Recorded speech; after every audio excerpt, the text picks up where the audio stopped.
घंटे के अंदर अंदर इन्होंने ये केनाल से रेलिवेंट जो सा नोटिफिकेशन है वो वापस नहीं लिया, तो कराची बार एसोसिएशन जाकर बबरलू या कमो शहीद पे जाके धरना देगी।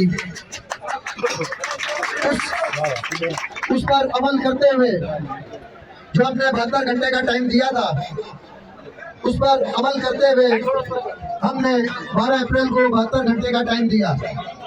लेकिन बदकिस्मती से जब वफाक इस्टेब्लिशमेंट और गवर्नमेंट ऑफ सिंध को इन सब से कोई फर्क नहीं पड़ा, तो फिर हमने यहाँ बबरलू पे आके नेशनल हाईवे को ब्लॉक किया और धरना दिया। वहाँ पे हमने दूसरा अल्टीमेटम या अनाउंसमेंट भी की थी।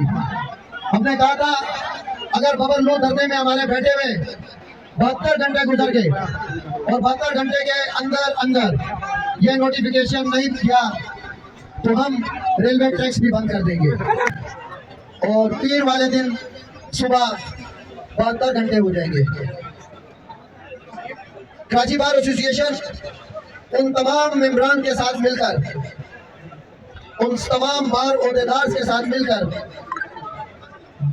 जिन्होंने कराची बार एसोसिएशन के उस कन्वेंशन में पार्टिसिपेट किया था और पूरी सिंध की जो किसी वजह से नहीं आ सके थे, बाकी तमाम लोगों के साथ मिलकर